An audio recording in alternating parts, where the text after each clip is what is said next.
It's the one-make series from South Korea in New Zealand being watched in Australia. Full of Mercedes running gear, full of Mercedes under the bonnet, so it's a fairly well-known brand when it comes to motorsport, and just people didn't think it would be in a Ssangyong, but here they go, rolling start, over the hill, down the front straight, and now it's just courage mode.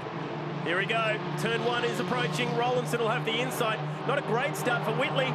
She's been hung out to dry, bit of a tap there from Grosjean, and let's see how we all slot in down here at turn one. Grosjean very aggressive there at the start, but managed to let Whitley settle back into her line. Yeah, 2 spots lost, could soon be 3. We'll lose a line which is caught down the outside, but 2 wide into turns 2, 3 and 4. You don't see that every day you come racing at Pukekohe. And there we go, Alexandra Whitley down in 4th position from 2nd to 4th in 4 corners. Yeah, sometimes outside of any row is not a good place to start, especially if it's the, the front row or last. It doesn't matter, you usually find a way to get across the inside of the circuit when you can, but she couldn't do it there, and the result is she loses 2 spots. Yeah, very quickly, and the lean is on as they all come through. 5 into 6 and 7. The thing about this particular category is fun and adventure like that, a little bit of off-roading mixed in between it, but they are so close, they hunt in packs. And when one person makes a mistake, they get swamped by a handful of others. And that's exactly what happened to Alexandra. So now she might be waiting for a mistake up front, and that's continually happening all the way down the back. And I saw in the back, in the distance, Jessica Antanovic getting pushed onto the outside of turn number 8. Jaden Dodge has worked his way to the front. He was running at the front yesterday. Oh, some aggressive moves here. Is that Rowan Shepherd driving up the inside of the circuit here? Heavy traffic everywhere. Whitley on the outside, turn 1. Yeah, again, not a great place to be. She needs to very quickly train herself to get back on that inside line. Oh, she taps Grosjean, and they're going to end up in the fence. And that'll be a safety because there's no getting out of there. Get out of there, Alexandra. Run. Come on, Todd. Put your foot into it. He's done it. Well, the first escape out of there all weekend. Yep, not too many categories can get out of the gravel. No worries for the big mighty Ssangyong. Tow yourself out. There we go. Oh, no sand everywhere down there at turn 4. It's going to be disaster next time we get there. Anyway, we've got another minute or so before that's a problem. But Dodge leading the way at turn 5 as the tyres squeal. That's what's going to happen. As I say, in a category like this, you make one mistake, and really, Alexandra, as I said, hung herself out to dry. She needed to come across her way earlier. Oh. She got too high on the curbs because she had to recover from her turn 1, which she was way out of line, and couldn't, of course, straight line it, so she had no choice but to take a heavy amount of curb, and everyone else was a spectator around it. Tywell did a great job in making sure that everyone was okay. Well, as they say, it'll buff out. Whitley's dropped back a fair bit here. She's lost a good 15 spots at least as a result. So that'll cost her any chance of being on the podium. Yeah, especially for the season points as well. This is only early into the season, and it's costly when you have mistakes like that so early on, because then you can go into recovery mode and chase mode instead of watching everyone behind you try to do it to you. So, hey, that's what happens. Here comes the sand. This is the part of the track where we saw it pouring off the back of Grosjean's big ute. Won't worry, Pickering. Yeah, Pickens actually wants more sand, doesn't Pickens, he? Yeah. Michael Pickens will be stoked to hear that there's a bit of sand out there. Being a dirt racer, used to running around Western Springs here in Auckland. And he's got Trey Nan, is it behind him, or it might be Murray Brook, actually? Might be Murray Brook after his repairs. But Jaden Dodge, he's, well, he showed his mettle last season by being up at the pointy end very quickly, and everyone was soon aware of who he was. And same too with some of the other runners around him, Shepherd. Joel Herbert, though, is one who has jumped up all of a sudden. I would call him sort of a mid-pack runner last season, and he should not have been. He should have been further up. I think they've found something in the setup of the ute that suits him, and it suits the way he drives, and now he's at the pointy end of the field, much where he belongs. Way! All on his lonesome, trying to catch the pack. Todd Grosjean There's a monster one down there at turn 4. Just trying to scrape off those thousandths of a second as he goes around the circuit.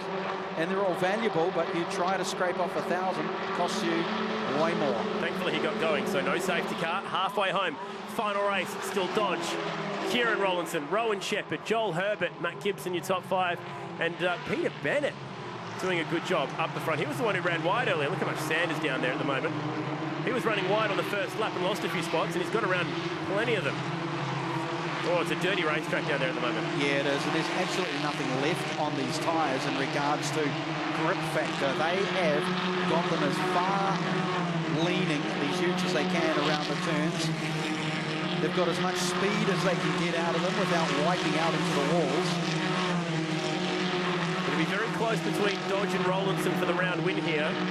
Rollinson's finished top 3 in all of our races, but Dodge was the winner of the first one, so you might pip him at the post then. It'll be pretty close across the course of the points for the weekend.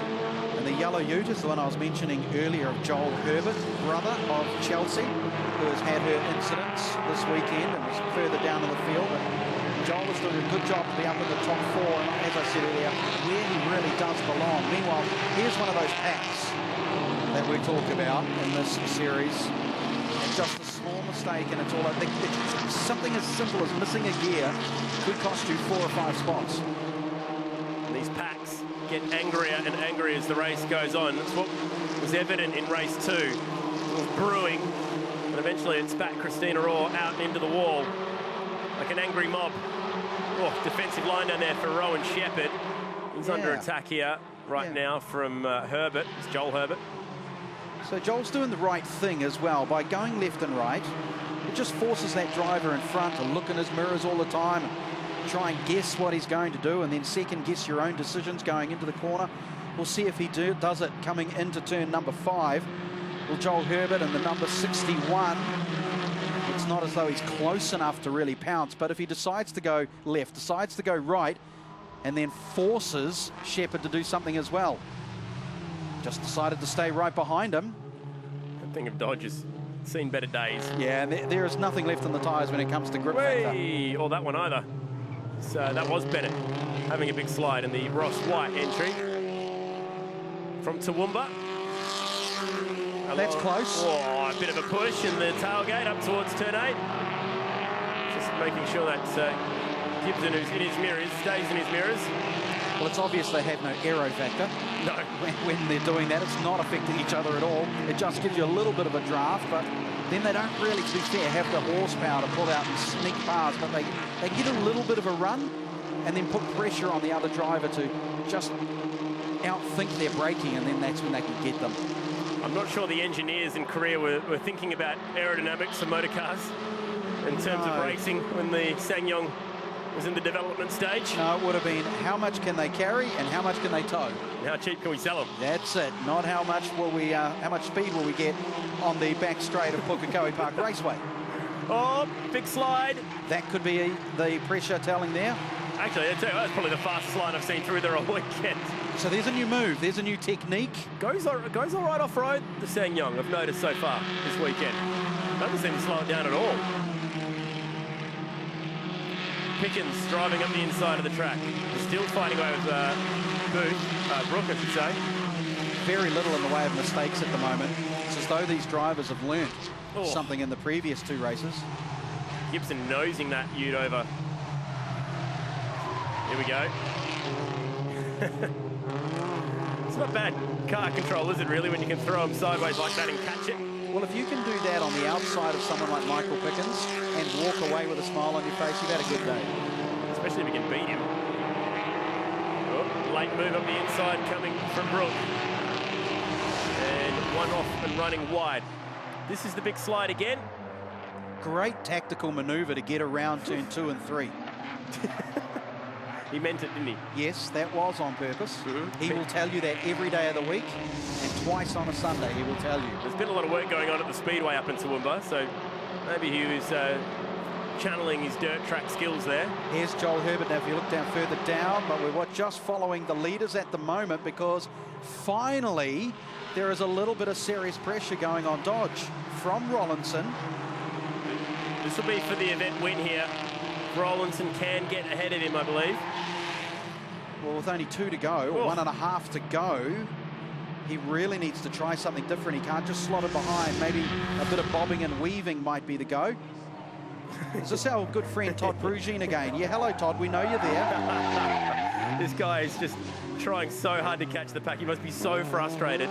He's got hoses and everything hanging off. He lights it up. There you go. How good was that? Can the Ssangyong Actyon Ute do burnouts? Yes, it can. Yes, it can. Meanwhile, poor guy, he's had a rough day. That thing has been belted. Yeah, a lot of it's his own doing. So you can't really growl at anyone. There's a lot of dirt getting kicked up in the background. Oh, Gibson's got around Bennett. There we go.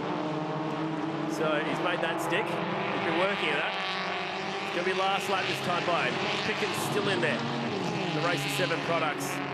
Ute. Oh no, he's gone again. He's just angry now. He's lost all his composure, and that could be the end of the race, because that'll be a yellow and a safety car, unless they just decide to go with the last lap.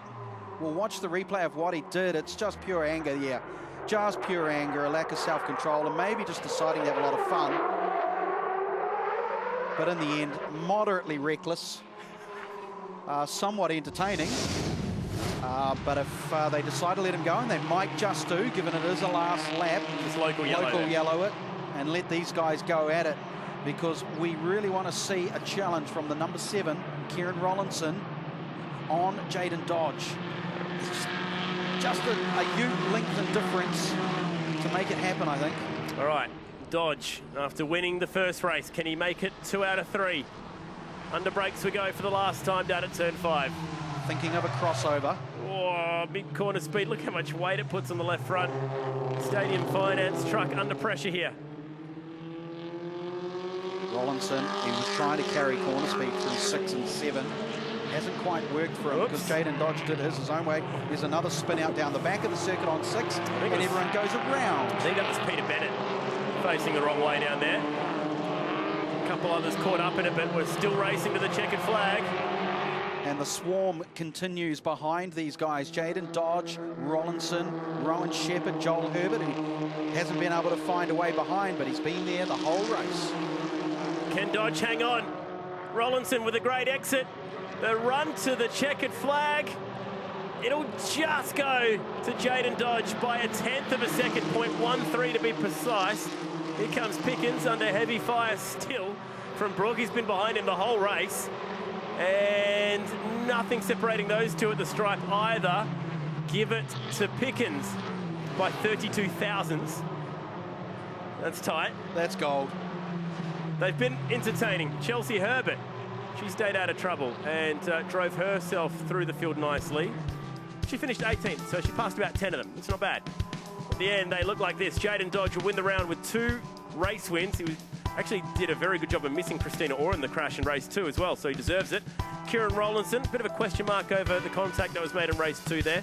Whitley drove back to 12th after that spin. Not a bad effort there. Chelsea Herbert drove from the back of the field up to 18th. Yeah, Bennett did spin. He was inside that front group. Best on ground, Todd Prugine. That guy has a new legion of fans after that race.